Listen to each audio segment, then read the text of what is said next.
اللہ رب العزت ہمیں زندگی بھی تقوی کے ساتھ گزارنے کی توفیق عطا فرمائے اور خاتمہ بالایمان فرمائے۔ اب یہ تقوی اور خوف کی کیفیت کو دل میں پیدا کر کے اگلی آیات کا ترجمہ سنیے گا، خود بھی پڑھیے گا۔ کوئی رکاوٹ نہیں ہے، قرآن ہر گھر میں موجود ہے، ہر زبان میں اس کا ترجمہ ہے، تفسیر لکھی گئی ہے، پڑھیے اور سمجھیے اللہ رب العزت کیا ارشاد فرمانا چاہتا ہے۔ اور اگر تقوی کی نعمت یا احساس یا کیفیت سے محروم ہو کہ ان آیات کو ہم پڑھنے کی کوشش کریں گے تو شاید ہم سمجھ نہیں پائیں گے، اور امت کا وہی حال ہوگا جس میں ہم گزر رہے ہیں۔ ارشاد فرمایا وَاعْتَصِمُوا بِحَبْلِ اللَّهِ جَمِيعًا وَلَا تَفَرَّقُوا، کہ حبل اللہ کو، اللہ کی رسی کو مضبوطی سے پکڑ لو۔ اعتصام عربی زبان میں کہتے ہیں کہ یوں پکڑ لینا، لازم پکڑ لینا کہ انسان بالکل اسے نہ چھوڑے۔ وَاعْتَصِمُوا بِحَبْلِ اللَّهِ جَمِيعًا، کہ تم سارے اللہ کی رسی کو مضبوطی سے پکڑ لو۔ وَلَا تَفَرَّقُوا، اور تفرقہ بازی نہ کرو، ٹکڑوں میں اپنے آپ کو تقسیم نہ کرو، گروہوں میں اپنے آپ کو تقسیم نہ کرو۔ اب آیت کے اس جز میں حبل اللہ سے مراد کیا ہے؟ تو اس میں حضرت عبداللہ بن مسعود رضی اللہ تعالیٰ عنہ آپ روایت کرتے ہیں کہ حبل اللہ سے مراد قرآن ہے۔ یہ قرآن، یہ اللہ کی رسی ہے، کتاب اللہ حبل اللہ ہے۔ اور حضرت علی رضی اللہ تعالیٰ عنہ اور حضرت ابن عباس کہتے ہیں کہ اس سے مراد جناب رسول اللہ صلی اللہ علیہ وسلم کی ذات گرامی۔ تو رسول اللہ کی ذات مراد ہو یا کتاب اللہ مراد ہو، قرآن مراد ہو یا صاحب قرآن مراد ہو، کیونکہ قرآن بھی بغیر صاحب قرآن کے تو سمجھ نہیں آتا، اور قرآن کا تو معنی، مفہوم، مطلب اور وجود ہی کوئی نہیں ہے اگر جناب رسول اللہ کی ذات گرامی موجود نہ ہو۔ دیکھیے نا، قرآن اگر صرف اللہ کا کلام ہونے کی وجہ سے اتنا معتبر ہے تو اللہ کا کلام تو تورات بھی ہے، اللہ کا کلام تو زبور بھی ہے، اللہ کا کلام تو انجیل بھی ہے، لیکن یہ وہ اللہ کا کلام ہے جو المنزل علی محمد صلی اللہ علیہ وسلم ہے، جو جناب محمد رسول اللہ کے قلب اطہر پہ نازل ہوا ہے۔ تو اس اللہ کے کلام کو کیونکہ قلب مصطفیٰ نصیب ہو گیا تو اس لیے یہ قرآن بن گیا اور اتنا معتبر ہو گیا، اتنا مبارک ہو گیا، اتنا باعث رحمت ہو گیا، اتنا باعث برکت ہو گیا۔ تو قرآن سے بھی وابستہ ہونے کے لیے ہمیں جناب رسول اللہ کی ذات سے وابستہ ہونا پڑے گا۔ وَاعْتَصِمُوا بِحَبْلِ اللَّهِ جَمِيعًا، تو اس کا مطلب یہ ہوگا کہ لوگوں اللہ کے رسول کی سیرت کو، اللہ کے رسول کے کردار کو، اللہ کے رسول کی تعلیمات کو مضبوطی سے پکڑ لو اور ان پہ مکمل عمل کرو، اور گروہوں میں اپنے آپ کو تقسیم نہ کرو۔ آیت مبارکہ کی اس ابتدائی جز میں دو چیزیں ہیں، ایک امر ہے اور ایک نہیں ہے۔ امر کیا ہے؟ اعتصام باللہ، اتحاد، اتفاق، اور نہیں کیا ہے؟ ولا تفرقوا، امر بالمعروف، اتحاد قائم کرو، اتفاق قائم کرو، ایک لڑی میں اپنے آپ کو پرو کہ ملت واحدہ کی صورت میں سامنے آ جاؤ۔ اور نہی عن المنکر کیا ہے؟ گروہوں کو ختم کر دو، فرقوں کو ختم کر دو۔ ہوا سماکم المسلمین، سورۃ الحج میں ارشاد فرمایا کہ اللہ رب العزت نے تمہارا نام مسلم رکھا ہے۔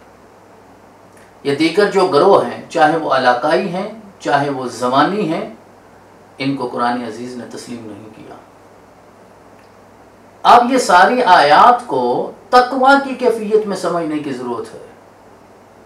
کبھی کبھی انسان کا علم اسے تقوی سے بہت دور لے جاتا ہے، تحقیق بہت دور لے جاتی ہے۔ آج صرف اللہ کا خوف، اللہ کا خوف، اللہ کا خوف، اور قیامت والے دن اس کی بارگاہ میں کھڑے ہونا ہے، جو وہ ذہن میں تصور کرتے ہوئے آیات کو سمجھیے۔ تو امر بالمعروف یہ ہے کہ وَاعْتَصِمُوا بِحَبْلِ اللَّهِ جَمِيعًا، اور نہی عن المنکر کیا وَلَا تَفَرَّقُوا۔ وَاذْكُرُوا نِعْمَتَ اللَّهِ عَلَيْكُمْ إِذْ كُنْتُمْ أَعْدَاءً فَأَلَّفَ بَيْنَ قُلُوبِكُمْ فَأَصْبَحْتُمْ بِنِعْمَتِهِ إِخْوَانًا۔ ارشاد فرمایا، یاد کرو اللہ کی نعمت کو کہ تم تو ایک دوسرے کے دشمن تھے، اس نے تمہارے دلوں میں الفت ڈالی ہے، الفت، اور اس الفت کی برکت سے تم، اس نعمت سے تم بھائی بھائی بن گئے۔ زمانہ جاہلیت کو پڑھیے، عرب کے حالات کو پڑھیے، بکری کے گھونٹ پانی پینے سے کئی 100 سال تک لڑائیاں ہوتی تھیں، خاندان اور قبیلے اجڑ جایا کرتے تھے۔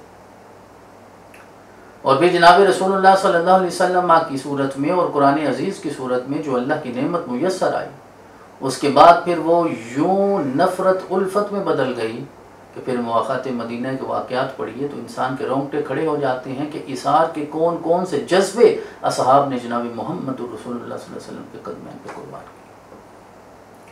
حضرت ابوبکر کو میرے آقا نے پوچھا تو انہوں نے کہا اللہ کے رسول جو کچھ گھر میں تھا وہ سارا آپ کے قدموں پہ قربان کر دیا ہے، رہے گھر والے تو اللہ کا اور آپ کا نام چھوڑ کے آ گیا۔ اب یہ کیا کیفیات تھیں؟ جناب عمر فاروق کو دیکھیے، جناب حضرت عثمان ذو النورین کو دیکھیے، حضرت علی المرتضیٰ کو دیکھیے، بلال حبشی کو دیکھیے، حضرت سلمان فارسی کو دیکھیے، عبد الرحمن بن عوف کو دیکھیے۔ تو ارشاد فرمایا یہ اسی نعمت کی وجہ سے تمہیں نصیب ہوا ہے، یہی تو تمہارا حال تھا کہ تم ایک دوسرے کے دشمن تھے، جانی دشمن بھی تھے، مالی دشمن بھی تھے، عزت کے دشمن بھی تھے، آبرو کے دشمن بھی تھے۔ پھر اس نعمت کی وجہ سے اللہ رب العزت نے تمہارے دلوں میں ایسی الفت پیدا کی کہ تم بھائی بھائی بن گئے۔ اب اس نعمت کی قدر کرنے کا وقت ہے، اور نعمت کی قدر کیسے ہوگی؟ وَاعْتَصِمُوا بِحَبْلِ اللَّهِ جَمِيعًا وَلَا تَفَرَّقُوا، کہ تم سارے مسلمان بن جاؤ اور اللہ کی رسی کو مضبوطی سے پکڑ لو۔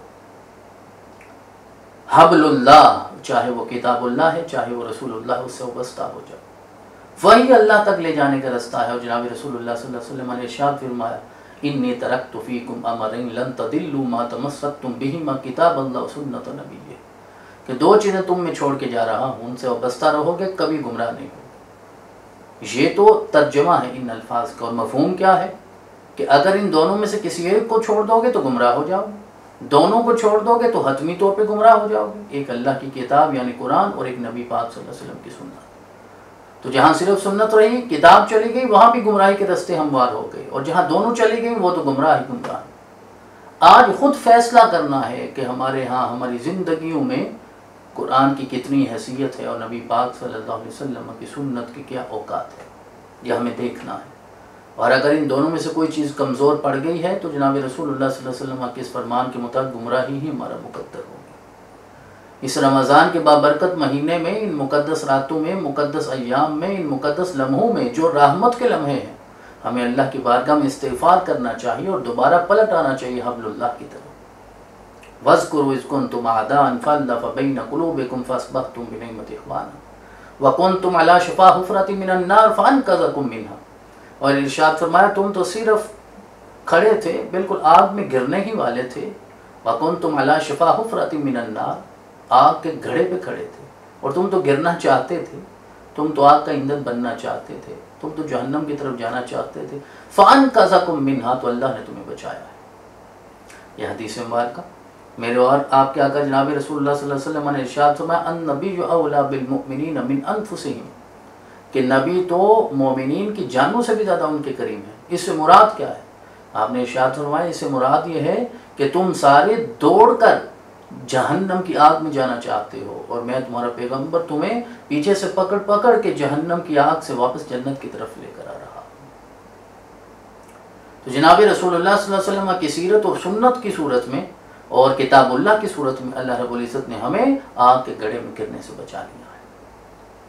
اللہ رب العزت یہ ارشاد فرما رہا ہے کہ میں نے یہ نعمتیں تمہیں عطا فرمائی ہیں، اور پھر اس کے باوجود اگر تم اتحاد اور اتفاق قائم نہیں کرتے تو استغفر اللہ نعوذ باللہ کبھی پلٹ کر ہمیں دوبارہ اس کیفیت میں نہ جانا پڑے کہ ہم ایک دوسرے کی جانی دشمن بن۔ میں یہ نہیں کہہ رہا کہ ہم بن چکے ہیں، لیکن ذرا دیکھیے گا گریبان میں جان کے دیکھیے گا کہ ہمارے مسائل کیا ہیں، ہمارے اختلافات کیا ہیں، ہماری لڑائیاں کیا ہیں، ہمارے جھگڑے کیا ہیں۔ ایک دوسرے کی مسجد میں آنا جانا تک یہ ممکن نہیں ہوتا۔ قرآن کی آیات کو ہم نے ٹکڑوں میں تقسیم کر دیا ہے، اور بطور خاص یہاں بر صغیر میں جتنے ہمارے مسالک موجود ہیں، ان میں تو آیات کی تقسیم کے اعتبار سے کوئی بندہ آیت تلاوت کرے تو اسے سمجھا جاتا ہے اس کا فلاں مسلک سے تعلق ہے۔ کسی مسجد کے بیرونی دروازے کے پاس سے گزری تو اس کے اوپر لکھا ہوا جو آیت کا ٹکڑا ہے وہ بتاتا ہے کہ یہ کس مسلک کی نمائندہ مسجد ہے۔ یار مساجد بھی مسالک کی ہو گئی، مساجد بھی گروہوں کی ہو گئی، مساجد بھی فرقوں کی ہو گئی، اور کتنی کتنی لڑائیاں ہمارے یہ ماضی قریب میں ہوئی ہیں۔ دیکھیے قتل و غارت کی انتہا ہوئی ہے۔ ارشاد فرمایا یہ نتیجہ ہے اگر تم حبل اللہ کو چھوڑو گے، اللہ کی رسی کو مضبوطی سے پکڑ کے رکھو گے، یعنی جناب محمد رسول اللہ صلی اللہ علیہ وسلم۔ حضرات محترم، میرے اور آپ کے آقا جناب محمد بن عبداللہ صلی اللہ علیہ وسلم، آپ کی ذات گرامی تو اس لیے آئی ہے کہ آپ کی ذات کی وجہ سے ہم سارے جمع ہو جائیں، ہم متحد ہو جائیں، ہم متفق ہو جائیں۔ آپ کی ذات پہ. لیکن استغفر اللہ نعوذ باللہ ہمارا حال تو یہ ہے کہ ہم نے جناب رسول اللہ صلی اللہ علیہ وسلم کی ذات کو بھی فرقوں میں تقسیم کر دیا. یار کیا آج کے دور میں کسی کو اللہ نے اتنا علم دے دیا ہے جتنا جناب امام اعظم ابو حنیفہ کو تھا؟ یا جناب امام مالک سے زیادہ ہو گیا، امام شافعی سے بڑے ہو گیا، احمد بن حنبل سے بڑے ہو گئے، بخاری مسلم سے بڑے ہو گئے؟ فروعی اختلافات تو ہر زمانے میں موجود رہے ہیں، لیکن ایک دوسرے کے ہاں نہ قتل و غارت رہی ہے اور نہ ہی اختلاف کی وجہ سے احترام کو چھوڑا گیا ہے. فقہ حنفی میں دیکھیے جناب امام اعظم کے بعد جو دو بڑے امام ہیں جنہیں ہم اصطلاحاً صاحبین کہتے ہیں، جناب امام ابو یوسف ہیں اور امام محمد رحمہ اللہ علیہما، ان دونوں نے فقہ حنفی میں جناب امام اعظم سے اتنا اختلاف کیا، اگر احتیاط سے کہوں تو 50% سے زائد مسائل پہ جو فتویٰ ہے وہ فقہ حنفی میں فتویٰ ہے، وہ امام اعظم کے قول پہ نہیں، وہ صاحبین کے قول پہ. لیکن اس کے باوجود کبھی ایسا نہیں ہوا کہ امام اعظم اپنے شاگردوں سے ناراض ہوئے ہوں اور انہیں اپنی مجلس سے اٹھا دیا ہو، اپنی خلافت ان سے واپس لے لی ہو، علم اور عنایت ختم کر دی ہو، یا شاگردوں نے کبھی اپنے آپ کو استاد سے بڑا سمجھتے ہوئے کسی نئے مسلک یا فرقے کی بنیاد رکھ لی ہو، اور یا اپنے استاد کا احترام ختم کر دیا ہو. ایسا تو نہیں. تو آج ہمارے اختلاف کیا ہیں؟ ہمارے قول کی تو کوئی اہمیت نہیں ہوتی. میں جو بولتا ہوں 2-4 لوگوں کے علاوہ کوئی سننے کو تیار نہیں ہوتا.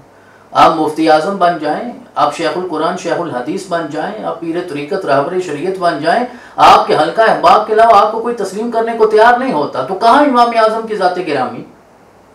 آج پوری دنیا میں جہاں بھی فقہ حنفی ہے، یا امام اعظم ابو حنیفہ کو مانا جائے گا، یا امام محمد کو، یا امام ابو یوسف کو مانا جائے گا. اتنی بڑی دنیا میں جہاں لوگ آپ کی تقلید کرنے والے ہیں، انہوں نے بھی آپس میں اختلاف کی وجہ سے، اختلاف رائے کی وجہ سے احترام کو نہیں چھوڑا، ادب کو نہیں چھوڑا. اختلاف کے بھی آداب ہوا کرتے. حضرت امام مالک ساری زندگی مدینہ میں رہے، اب محدث مدینہ ہیں، اہل مدینہ سے یعنی اصحاب کی اولاد سے آپ نے علم پڑھا ہے، اور پھر انہی روایات کو انہوں نے اپنی موطا میں جمع کیا ہے. اور پھر امام مالک سے حضرت امام شافعی محمد بن ادریس الشافعی نے ذان میں تلمذ طے کیا. ساری زندگی شاگردی رکھی ہے اور اس کو اعزاز سمجھا ہے، فخر سمجھا ہے. فروعی اختلافات رہے ہیں، فقہی طور پہ چند چیزوں میں اختلاف رہا ہے، لیکن کبھی بھی ایسا نہیں ہوا کہ ان کی اقتدا چھوڑی ہو، محبت کو ختم کیا. اور آپ کہا کرتے تھے، امام شافعی کہا کرتے تھے امام مالک کے بارے میں، اپنے استاد محترم کے بارے میں کہتے تھے انا مجتہد وہو مجتہد لکل مجتہد نصیب. ارشاد فرمایا میں بھی مجتہد ہوں، وہ بھی مجتہد ہے، اور ہر مجتہد کا اپنا اپنا حصہ ہوتا ہے. اور اگر اجتہاد ایسا ہوگا کہ جو ثواب پر مبنی ہوگا تو اللہ کی جناب سے 2 اجر ملیں گے، اور اگر اجتہاد ایسا ہے خطا ہو گئی، مخطئ مجتہد ہوئے، تو 1 اجر تو ملے گا اجتہاد کا. ایک بار آپ کے کسی خادم نے کہا کہ کیا امام مالک کے پیچھے یا جو بھی مالکی ہیں ان کے پیچھے ہمیں نماز پڑھنی چاہیے؟ تو آپ کے چہرے کا رنگ بدل گیا. آپ نے ارشاد فرمایا الست اصلی خلف مالک، کیا میں امام مالک کے پیچھے نماز نہیں پڑھتا؟ آپ نے ارشاد فرمایا اختلاف اپنی جگہ ہے لیکن احترام اپنی جگہ ہے. تو آج بھی اختلاف رکھیے نا. حضرت شاہ ولی اللہ کی کتاب الفوز الکبیر کو پڑھیے، اس میں جہاں انہوں نے علوم القرآن کی 5 اقسام بیان کی ہیں، دوسرا علم ہے علم المخاصمہ. مخاصمہ جسے ہم اپنی زبان میں یا مناظرہ یا مجادلہ کہا کرتے ہیں. وَجَادِلْهُمْ بِالَّتِي هِيَ أَحْسَنُ. اور مجادلہ یہ تو نہیں ہے کہ جو ہمارے ہاں صرف باس و تکرار ہوتا ہے، لڑائی جھگڑے ہوتے ہیں، تو تڑاک ہوتی ہے، گالیاں ہوتی ہیں، بلکہ مجادلہ سے مراد یہ ہے کہ احسن دلائل کے ساتھ ایک دوسرے سے تبادلہ کیجیے.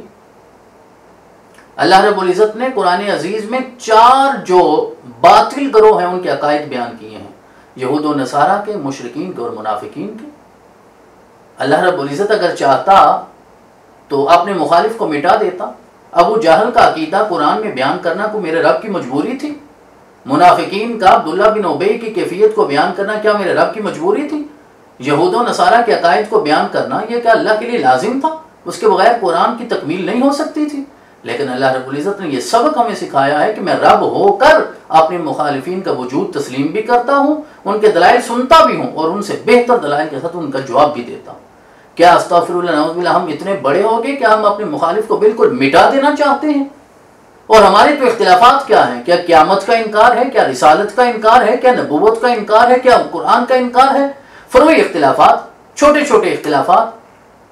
آمین جو ہے وہ بالجہر ہونی چاہیے، آمین بسر ہونی، ہاتھ کہاں باندھنے چاہیے، دعائے قنوت فجر میں پڑھنی چاہیے یا نہیں پڑھنی چاہیے، یہ اختلافات ان کی تو کوئی حیثیت نہیں ہے ان چیزوں کے سامنے جو میرے رب نے علم المخاصمہ کی صورت میں قرآن عزیز میں کئی جگہوں پہ ہمارے سامنے بیان فرمایا.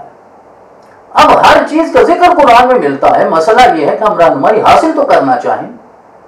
تو اللہ رب العزت نے یہی سکھایا ہے کہ تم یہ چاہو کہ اپنے مخالف کو بالکل مٹا دو، ختم کر دو، اس کا کلا کما کر دو، تو یہ میرے رب کی سنت نہیں ہے اور نہ ہی میرے پیغمبر جناب محمد رسول اللہ صلی اللہ علیہ وسلم کی سنت ہے. یار ہم کیوں بھول جاتے ہیں اس واقعے کو جب میرے و آپ کے آقا جناب صلی اللہ علیہ وسلم وہ طائف کے بازاروں میں 2 میل تک پتھر کھا کے انتہائی شدید اذیت کی کیفیت میں تھے اور میرے رب کا پیغام آئے انہیں کچل دو. پہاڑوں کا فرشتہ آیا، اگر اشارہ ہو، حکم ہو، دعا ہو تو میں ان دونوں پہاڑوں کو ملا کے طائف کو کچل کے رکھ دوں. تو میرے پیغمبر صلی اللہ علیہ وسلم نے اس وقت بھی یہی دعا کی تھی کہ میرے مولا تو نے مجھے رحمت بنا کے بھیجا ہے. اللہم اہد قومی فانہم لا یعلمون، مجھے تو نے رحمت بنا کے بھیجا، یہ قوم میرا مقام جانتی نہیں ہے، انہیں ہدایت عطا فرما. تو میرے رب کی سنت احسن دلائل کے ساتھ تبادلہ کرنا اپنے مخالف کے ساتھ، اور میرے رسول کی سنت کیا ہے؟ رحمت کی دعا کرنی ہے، ہدایت کی دعا کرنی ہے. اگر آپ کسی کو ہدایت سے محروم سمجھتے ہیں تو اس کا گریبان پکڑ کے آپ ہدایت نہیں دے سکتے، گن پوائنٹ پہ اسے ہدایت نہیں دے سکتے، اسے کافر کافر کہہ کے ہدایت نہیں دے سکتے، اسے گالیاں دے کے ہدایت نہیں دے سکتے، اس کا دامن چاہ کر کے اسے ہدایت نہیں دے سکتے. اگر آپ چاہتے ہیں کہ واقعی وہ ہدایت پائے تو رات کی تنہائی میں جب اٹھ کر اپنے مقدر کے لیے دعا کرتے ہو، ان کے لیے بھی دعا کیا کرو کہ اللہ رب العزت انہیں ہدایت عطا فرمائے.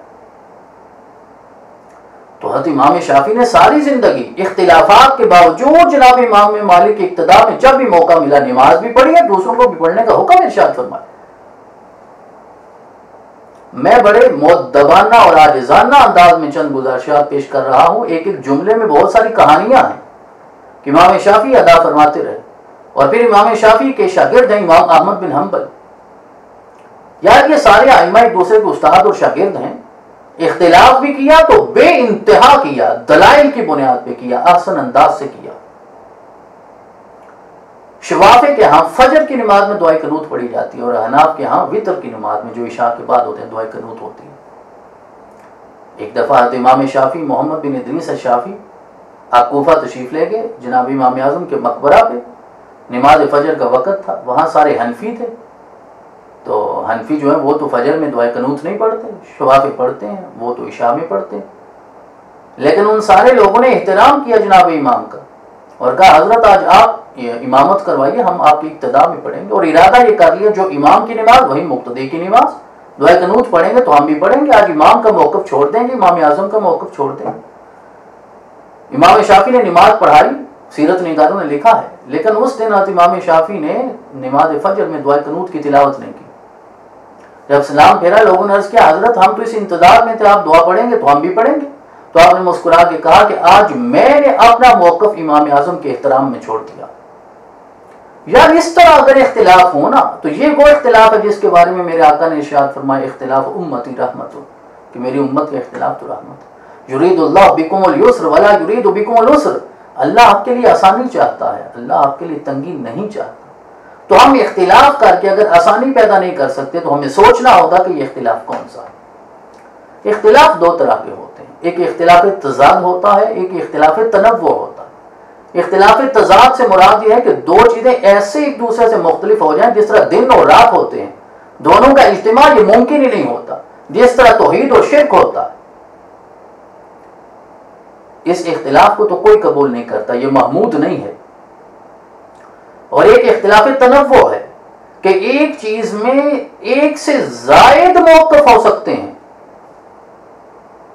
تنوع ہے، اقسام زیادہ ہو سکتی ہیں، تعویلات زیادہ ہو سکتی ہیں، توجیحات زیادہ ہو سکتی ہیں، تفسیرات اور تشریحات زیادہ ہو سکتی ہیں. اور یہی اختلاف ہے جو امت مسلمہ کے ہاں موجود ہے. امام اعظم اس اختلاف کے باوجود امام رہے اور صاحبین اس اختلاف کے باوجود آپ کے شاگرد رہے. انہوں نے استاد سے بڑے ہونے کی کوشش نہیں کی اور استاد نے بھی انہیں راندہ درگاہ کرنے کی کوشش نہیں کی. اور صبح قیامت تک فقہ حنفی اپنی تکمیل کو نہیں پہنچ سکتی اگر امام اعظم کے ساتھ یہ صاحبین موجود نہ ہوں. اختلاف کے باوجود امام بخاری کو دیکھیے، وہ شافعی ہیں، اور انہوں نے اپنی کتاب بخاری میں ایک حدیث بھی امام اعظم سے نقل نہیں کی، کیونکہ ان کا امام اعظم سے ایمانیات میں اختلاف تھا، ایمان کے زیادہ اور کم ہونے کے اعتبار سے ایک بحث ہے، وہ اختلاف تھا، اس بنیاد پر انہوں نے کوئی حدیث ذکر نہیں کی، اختلاف کیا، انتہا پہ کیا۔ لیکن استغفر اللہ نعوذ باللہ پوری بخاری میں دیکھیے یا امام بخاری کی ساری زندگی میں کبھی ایک جملہ نظر نہیں آئے گا وہ کہیں کہ امام اعظم تو دائرہ اسلام سے خارج ہو گئے۔ حالانکہ علماء کا اتفاق ہے کہ امام اعظم صرف فقہ کے امام نہیں ہیں، امام الائمہ فی الحدیث بھی ہیں، لیکن اختلاف کی بنیاد پہ ذکر نہیں کیا، حوالہ نہیں دیا، ان کا نام نہیں لیا، لیکن یہ تو نہیں کہا استغفر اللہ ختم ہو گئے اور فارغ ہو گئے۔ تو ہمیں بھی اگر اختلاف کرنا ہے ایک دوسرے کے ساتھ تو ہمیں اپنی اوقات میں رہ کے کرنا چاہیے، اپنے علم کے مطابق کرنا چاہیے۔ دو لفظ آ جانا کوئی علم تو نہیں ہوتا نا، آواز اور چہرے کا خوبصورت ہونا کوئی علم تو نہیں ہوتا نا، علم تو وہ ہے جو میرے رب نے ان لوگوں کو عطا فرمایا ہے۔ تو آپ پہلے اللہ سے حقیقی علم تو مانگیے، اور وہ علم ہی کیا ہے جس سے انسان اپنی ذات کو نہ پہچان سکے۔ من عرف نفسہ فقد عرف ربہ، اور جب آپ اپنے آپ کو پہچانیں گے تو پھر رب بھی آپ کو اپنی معرفت عطا فرما دے گا۔ اور اپنے نفس کو پہچاننا یہ تو نہیں ہے نا کہ انسان تکبر کرتا رہے، اکڑتا رہے، اپنی اوقات سے باہر رہے۔ تو اس لیے ارشاد فرمایا واعتصموا بحبل اللہ جمیعا ولا تفرقوا، امر یہ ہے کہ اعتصام باللہ کرو، اللہ کی رسی کو مضبوطی سے پکڑ لو، نہ ہی یہ ہے کہ ولا تفرقوا کذالک یبین اللہ لکم آیات لعلکم تہتدون۔ اور اس آیت کے آخر میں ارشاد فرمایا اسی طرح کھول کھول کے اللہ اپنی آیات اور نشانیاں بیان کرتا ہے تاکہ تم ہدایت پائے۔ میرے رب نے تو کوئی چیز مخفی رکھی نہیں ہے، میرے رب نے تو کوئی چیز چھپا کے رکھی نہیں۔ ایک دوسرے پہ الزام تراشیاں، ایک دوسرے کی جاسوسی، عیب جوئی، اور ایک ایک جملے پہ، ایک ایک چھوٹے چھوٹے جملے پہ ہم یہ کوشش کرتے ہیں کہ اس جملے میں کوئی ایسا عیب نظر آ جائے کہ کفر کے فتوے لگا دیے۔ انسان کی زندگی کی ساری محنت رائے گاں چلی جاتی ہے، ناکارہ چلی جاتی ہے، صرف چند جملوں کی بنیاد پہ اپنی مرضی کا مفہوم اخذ کر کے کفر کے فتوے لگا دیے جاتے ہیں۔ یار کفر کا فتویٰ لگانے کا اختیار تو سوائے میرے رب کے اور جناب محمد رسول اللہ صلی اللہ علیہ وسلم کے کسی کے پاس نہیں ہے۔ حضرت بہلول دانا کا ایک قول میرے ذہن میں آ رہا ہے، مجذوب تھے،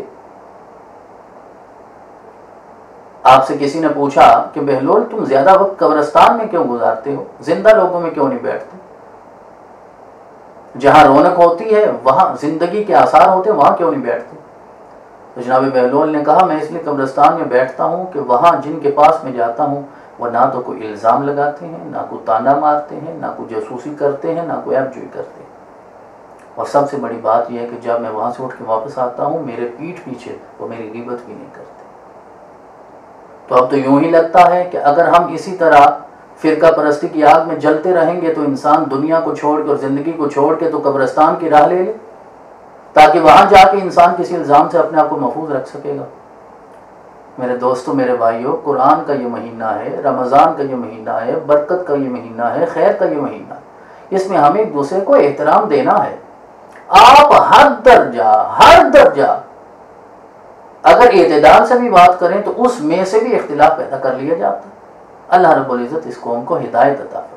تو ارشاد فرمایا کذالک یبین اللہ لکم آیات لعلکم تہتدون۔ اب اگلی 2-3 آیات صرف ترجمہ پیش کر کے میں اپنی بات کو ختم کرتا ہوں۔ وَلْتَكُن مِّنكُمْ أُمَّةٌ يَدْعُونَ إِلَى الْخَيْرِ وَيَأْمُرُونَ بِالْمَعْرُوفِ وَيَنْهَوْنَ عَنِ الْمُنكَرِ وَأُولَٰئِكَ هُمُ الْمُفْلِحُونَ۔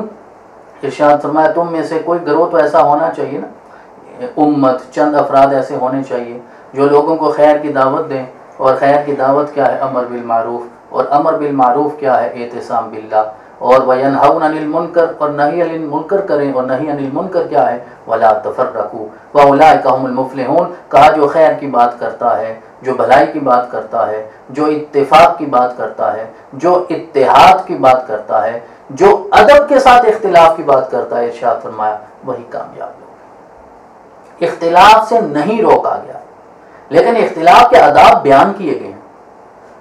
حضرت شاہ ولی اللہ کی مشہور کتاب حجت اللہ البالغہ، اس میں آپ نے اختلاف و صحابہ فی الاحکام بیان کیے ہیں کہ صحابہ کے احکام میں کتنے زیادہ اختلافات ہوا کرتے تھے۔ کبھی وہ پڑھیے تو آپ کو اندازہ ہوگا اختلاف سے نہیں روکا گیا، لیکن وہ اختلاف جس میں ادب نہ ہو، وہ اختلاف جس میں دلائل اچھے نہ ہوں، وہ اختلاف جو آخر انسان کو کفر کے فتوے تک لے جائے، اس سے منع کیا گیا۔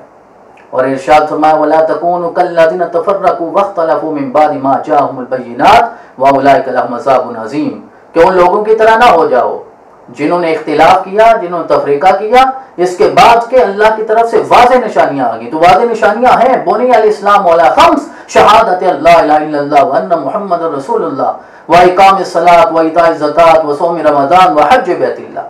تو نشانیاں واضح ہیں.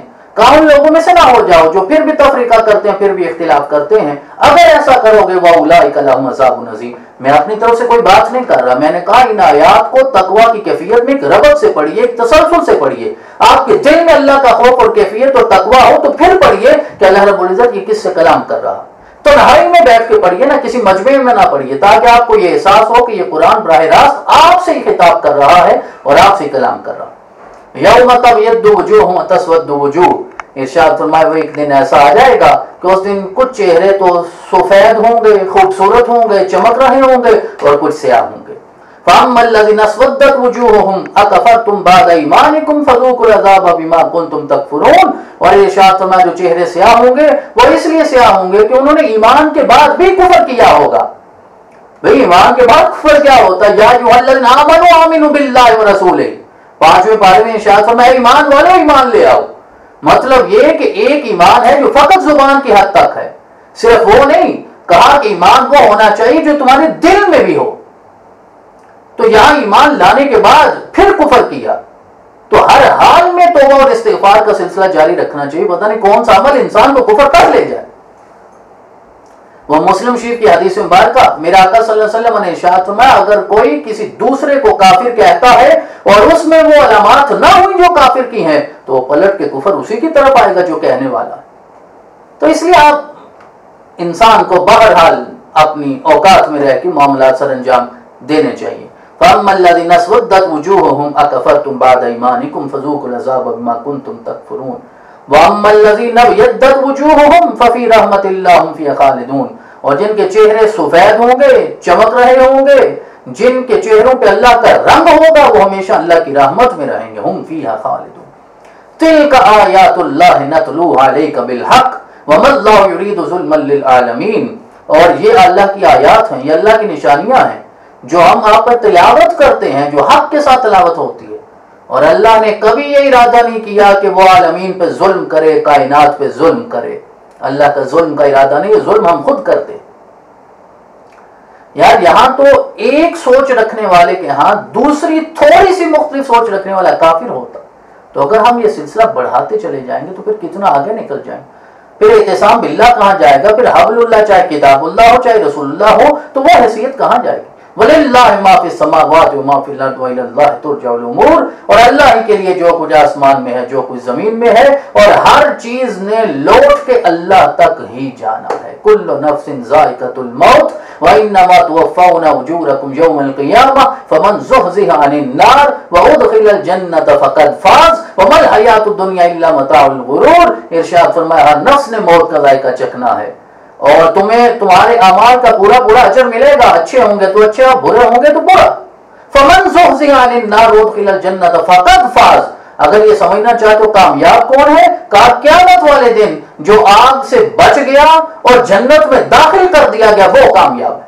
تو کامیابی کا اعلان ابھی نہیں ہونا، یہ تو دارالابتلاء ہے نا، یہ امتحان کی گھڑی ہے. آخرت میں فیصلہ ہونا ہے تو آخرت کا انتظار کیجئے. یہاں رزلٹ کارڈ لے کے لوگوں میں تقسیم نہ کیجئے، ابھی دیکھیے کہ کیا فیصلہ ہونا ہے. وَمَا الْحَيَاةُ الدُّنْيَا إِلَّا مَتَاعُ الْغُرُورِ. یہ دنیا کی زندگی ہے نا جسے ہم حتمی سمجھ بیٹھے ہیں، کہا یہ صرف غرور ہے، یہ صرف دھوکہ ہے، اس کے سوا کچھ نہیں.